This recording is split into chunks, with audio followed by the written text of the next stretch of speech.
ನಮಸ್ಕಾರ, ಎಸ್.ಆರ್. ಶೆಟ್ಟಿ ಕಿಚನ್ಗೆ ಸ್ವಾಗತ. ಗರ್ಗರಿಯಾದಂತಹ ಕಾಕರ ಮಾಡೋದು ಹೇಗೆ ನೋಡೋಣ. ನೀವಿನ್ನು ನನ್ನ ಚಾನಲ್ಗೆ ಸಬ್ಸ್ಕ್ರೈಬರ್ ಆಗಿಲ್ಲ ಅಂದ್ರೆ ಎಸ್.ಆರ್. ಶೆಟ್ಟಿ ಕಿಚನ್ಗೆ ಸಬ್ಸ್ಕ್ರೈಬರ್ ಆಗಿ ಪ್ಲೀಸ್ ನಮಗೆ ಸಪೋರ್ಟ್ ಮಾಡಿ. ನೋಡಿ, ಕಾಕರ ಮಾಡ್ಕೊಳ್ಳೋಣ. ಅದಕ್ಕೆ 1 ಕಪ್ನಷ್ಟು ಗೋಧಿ ಹಿಟ್ಟನ್ನ ತಗೊಂಡಿದ್ದೀನಿ. ಇದಕ್ಕೆ ಒಂದು ಅರ್ಧ ಸ್ಪೂನಷ್ಟು ಅರಿಶಿನ ಬಳಸ್ತಾ ಇದ್ದೀವಿ. ಒಂದು ಅರ್ಧ ಸ್ಪೂನಷ್ಟು ಚಿಲ್ಲಿ ಫ್ಲೇಕ್ಸ್ ಹಾಕ್ತಾ ಇದ್ದೀನಿ ಖಾರಕ್ಕೋಸ್ಕರ. ಒಂದು 1/4 ಸ್ಪೂನಷ್ಟು ಓಂ ಕಾಳನ್ನ ಸ್ವಲ್ಪ ಕೈಯಿಂದ ಕ್ರಷ್ ಮಾಡಿ ಇಟ್ಕೊಂಡಿದ್ದೀನಿ, ಅದನ್ನ ಹಾಕ್ಕೊತಾ ಇದ್ದೀನಿ.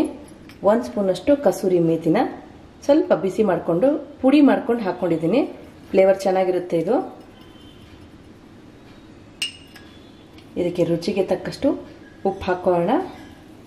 ಒಂದ್ಸಲ ಇದನ್ನ ಮಿಕ್ಸ್ ಮಾಡ್ಕೋಬೇಕು. ನಂತರ ಇದಕ್ಕೆ ಒಂದು 3 ಸ್ಪೂನಷ್ಟು ಎಣ್ಣೆ ಹಾಕ್ಕೋಬೇಕಾಗುತ್ತೆ.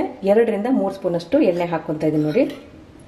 ನೋಡಿ, ಈ ಎಣ್ಣೆ ಹಾಕೋದ್ರಿಂದ ಕಾಕರ ಹಗುರವಾಗಿ ಬರುತ್ತೆ. ನಾನು ಈಗ ಸದ್ಯಕ್ಕೆ 2 ಸ್ಪೂನ್ ಮಾತ್ರ ಹಾಕ್ಕೊಂಡಿದ್ದೀನಿ.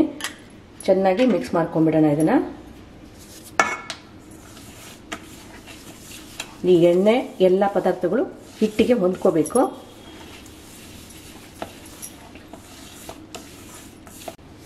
ನೋಡಿ, ಚೆನ್ನಾಗಿ ಕಲ್ಸ್ಕೊಂಡಿದ್ದೀವಿ. ಇಷ್ಟು ಥರ ಮುಷ್ಟಿ ಮಾಡಿದ್ರೆ ಸ್ವಲ್ಪ ನಮಗೆ ಮುಷ್ಟಿ ಥರ ಬರಬೇಕು.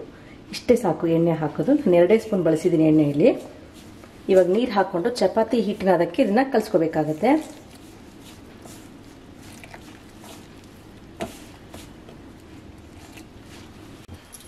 ನೋಡಿ, ಇಷ್ಟು ಚೆನ್ನಾಗಿ ಹಿಟ್ಟನ್ನ ಕಲ್ಸ್ಕೊಂಡಿದ್ದಾಗಿದೆ. ಇನ್ನು ಸ್ವಲ್ಪ ಕೈಗೆ ಎಣ್ಣೆ ಇಟ್ಕೊಂಡು ಇನ್ನೊಂದು ಸ್ವಲ್ಪ ನಾದ್ಕೊತೀನಿ. ನೋಡಿ, ಇದರಿಂದ ಉಳ್ಳೆಗಳು ಮಾಡ್ಕೊಳ್ಳೋಣ. ನಾನು 3 ಭಾಗ ಮಾಡ್ಕೊತಾ ಇದ್ದೀನಿ. ನೋಡಿ, ದೊಡ್ಡದಾಗಿ ಚಪಾತಿ ಲಟ್ಸ್ಕೊಂಡ್ಬಿಡೋದು.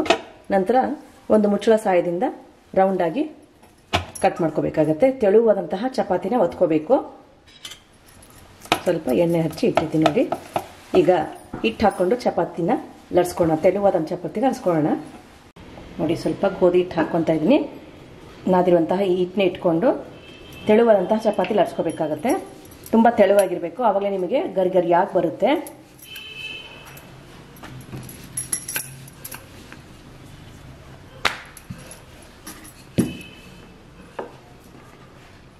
ನೋಡಿ, ಈ ಥರ ತಿರುಗಿಸ್ತಾ ತೆಳುವಾದಂತಹ ಚಪಾತಿನ ಲಟ್ಸ್ಕೊತಾ ಇದ್ದೀನಿ.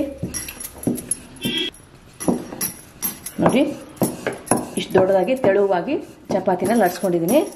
ನಾನು ಇಲ್ಲೊಂದು ಮುಚ್ಚಳ ತೊಗೊಂಡಿದ್ದೀನಿ. ಇದ್ರ ಸಹಾಯದಿಂದ ಕಟ್ ಮಾಡ್ಕೊತೀನಿ. ರೌಂಡಾಗೂ ಬರುತ್ತೆ, ನಿಮಗೆ ನೋಡೋಕ್ಕೂ ಚೆನ್ನಾಗಿರುತ್ತೆ. ನೋಡಿ, ಆ ಥರ ಕಟ್ ಮಾಡ್ಕೊಂಡಿದ್ದೀನಿ.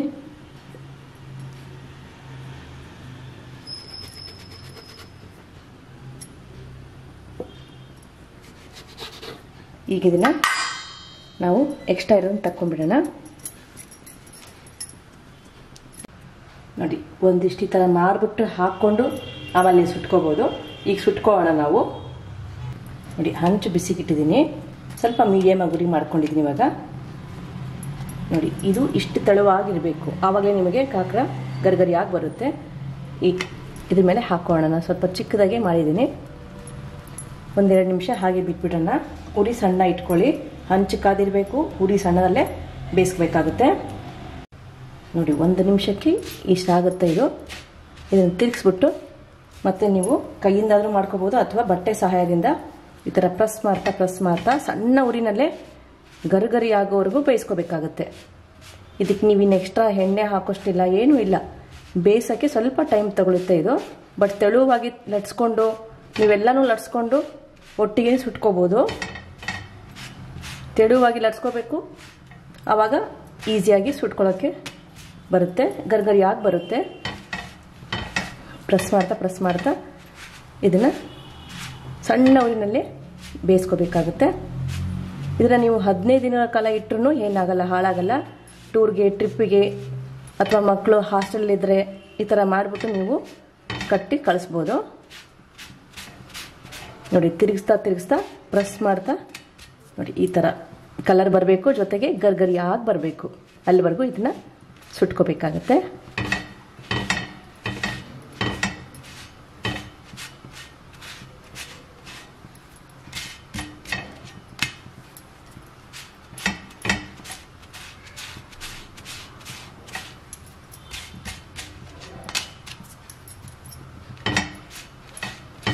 ನೋಡಿ ಇದು ಈಗ ಸುಟ್ಟದಾಗಿದೆ. ನಿಮ್ಗೆ ಫೀಲ್ ಆಗುತ್ತೆ ಕೈಯಿಂದ ಮುಟ್ಟು ನೋಡಿ, ಇದು ಸ್ವಲ್ಪ ಕ್ರಿಸ್ಪಾಗಿ ಬರುತ್ತೆ.